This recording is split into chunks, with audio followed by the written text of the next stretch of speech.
Gentleman yields back. Mr. Allen, September 29, 2021, you sent an email questioning Director Wray's testimony in front of Congress. You said in that email, there is good possibility the DC elements of our organization are not being forthright about the events of January 6th. You remember that email? Yes, sir. And you didn't send that to anyone. You sent that to the people you're supposed to send it to, members of the Joint Terrorism Task Force. Is that right? That's correct. Now, the very next day I find to be interesting. On September 30th, 2021, the next day, just so happened, your 5-year reauthorization for your security clearance came due, and they said, no problem. Mr. Allen should keep his security clearance. After all, he's had it for 20 years, right? Yep. That happened the next day. Correct, sir. Decorated Marine veteran, employee of the year at the Charlotte field office, had a security clearance for 20 years. They reauthorized your security clearance. Something else happened that next day. Your email got forwarded to the security division and to Mr. Veltri. Is that right? That's correct. And then 19 days later, Mr. Veltri opened an investigation into your security clearance status. I get all those facts right, Mr. Levitt? Is that what happened with Marcus in those 2 days? And then 19 days later? Yes, except for from what we can tell, Veltri directed that day that it be opened. It's just that the underlings under him didn't carry that out until 19 days later. Yeah. And he directed, they look into a guy, decorated Marine veteran, held a security clearance for 20 years. They look into him because because Mr. Allen said there's a chance the FBI leadership hasn't been square with us, right? That's correct. And he cited a New York Times article. They thought the same thing. And oh, by the way, there's the history that we all know about.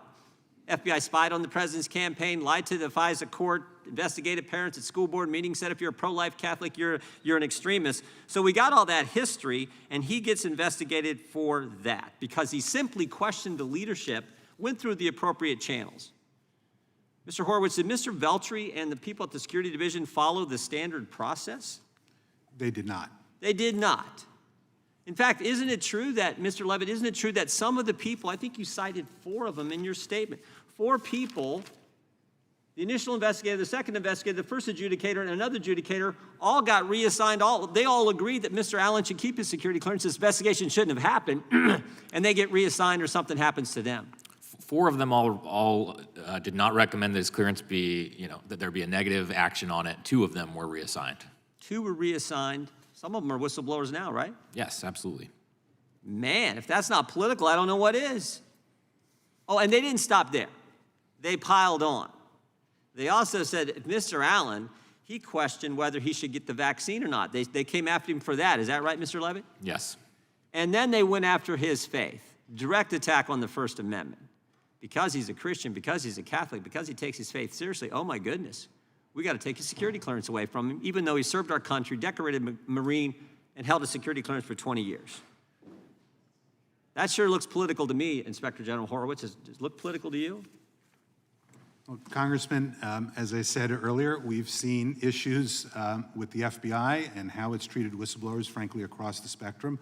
And I agree with you, it's very concerning that would be done here. We know they're political because while all this is going on, they used the questionnaire. Isn't that right, Mr. Levitt? Isn't that right? They used this questionnaire to people they wanted to snitch on folks like Marcus Allen. They gave him a questionnaire.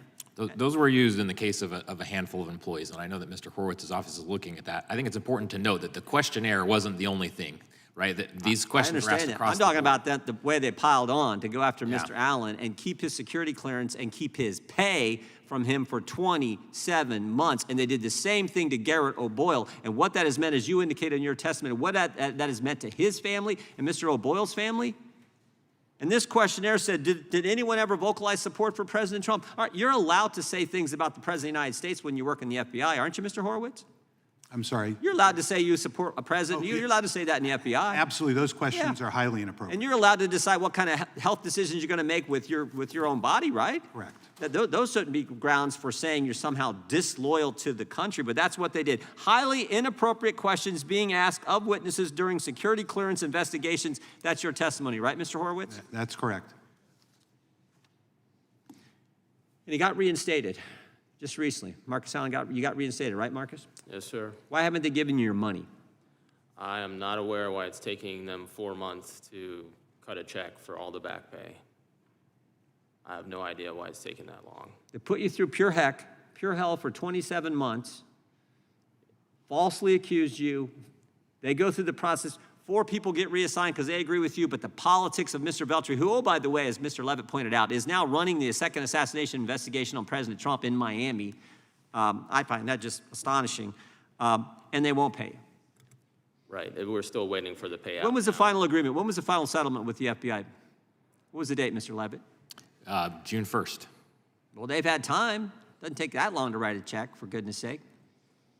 So he's still in waiting. That's how our FBI treats a good man who has served our country for 20-plus years. It's ridiculous. And yet the Democrats say there's no weaponization. You got to be kidding me. My time has expired. I now recognize the gentlelady from California.